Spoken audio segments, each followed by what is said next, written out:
બોલી કેમ કરી નાખે? તો ડોક્ટર સાહેબે કીધું કે 1 મિનિટ બોલી શકે એવું ઇન્જેક્શન આવે કે કેટલાનું? કે 1.5 લાખ. 1 મિનિટ. વાહ ચામુંડા. 1 મિનિટ બોલી શકે એવું ઇન્જેક્શન આવે પણ 1.5 લાખ નું આવે. ઈચ્છા છે છોકરા કે 1.5 લાખ નું? 1.5 લાખ નું જૂનું કઈક ડાયટું હોય તો?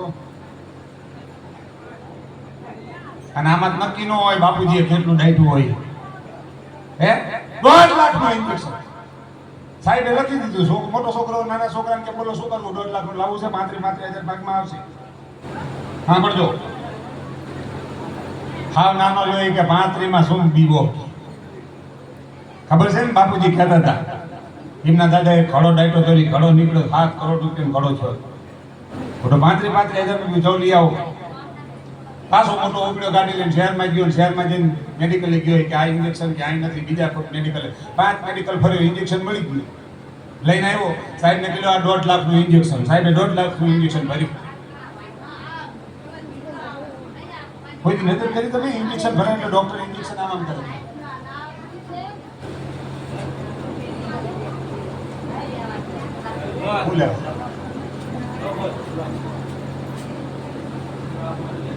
ઠીક છે ઇન્જેક્શન ભરો છો પણ તમારે ભરો હો તો ઉપર જ રાખો.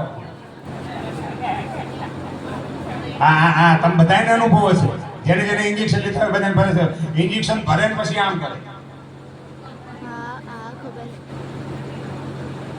છેલ્લે જોજો બહુ ક્રિટિકલ પરિસ્થિતિ હોય ને એટલે સાહેબ શું કે ખબર છે? બહાર નીકળી ભગવાન ઉપર ભરોસો રાખો. પણ ઈ છે આ તો પેલા એકાઈ કહો તો અત્યારે કેવું જ ન પડે તારે. હે આ ભરોસો એને ભગવાન માથે છે. પ્રદીપ સાહેબ ને જેટલા ઓળખે છે બધાને ખબર હશે કે એને કેવડો ભરોસો છે. કઈ કઈ પરિસ્થિતિમાંથી નીકળવું પડ્યું છે પણ છતાંય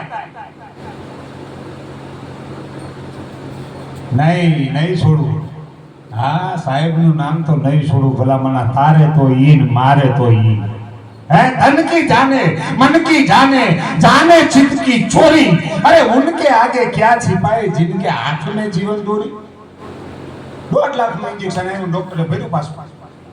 બાપુજીને માર્યું. કરતા બેઠા થયા. મોટો કે બાપુ બોલો, નાનો કે બાપા બોલો, બીજા નંબરનો કે બાપા બોલો.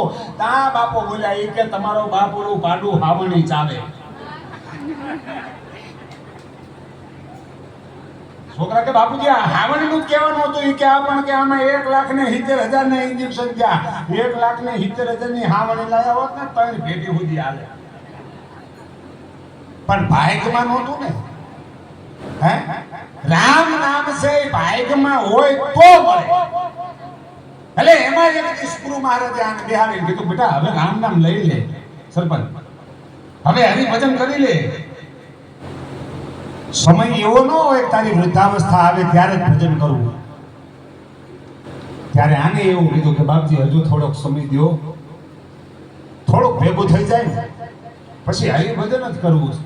પછી તો હરિદ્વાર જવું છે, ગંગા જાવું નાવું છે, કાશીએ જવું છે, મથુરા જવું છે, વનરાવન જવું છે, ગોકુળ જવું છે.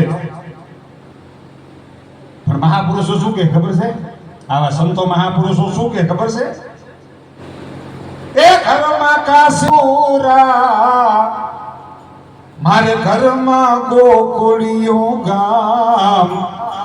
એ ભાઈ મારે નથી જાવું વૈકુંઠ ધામ. મારો તો ઘરમાં કાશી, ઘરમાં મથુરા, ઘરમાં ગોકુળિયું ગામ. મને સદગુરુ સાહેબે સમજાવી દીધું છે કે બોલે છે એ બીજો નથી ને પરમેશ્વર છે પોતે. આની માલપા જે બોલે છે, આની માલપા જે બેઠો છે, સબ ઘટ મેરા સાઈયા ખાલી નહીં ઘટ કોઈ. અરે બલિહારી વા ઘટકી જા ઘટ में प्रकट હોય. બધાયના ઘટમાં બેઠો.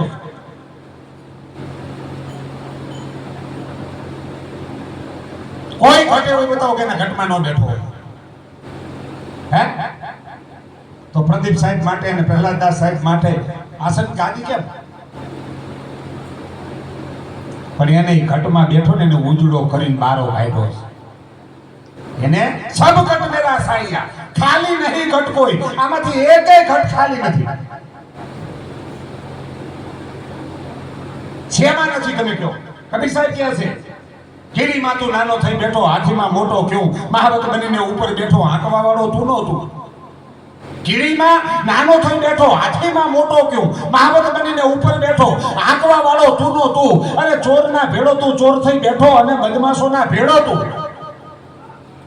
ચોરના ભેળો ચોર થઈ બેઠો, અને બદમાશોના ભેળો તું કરી ચોરીને ભાગવા લાગ્યો કે પકડવા વાળો તું નહોતું. નર નારીમાં એક વિરાજે તો દુનિયા દો દેખે કે. નર નારીમાં એક વિરાજે. હે બેન આગળ કા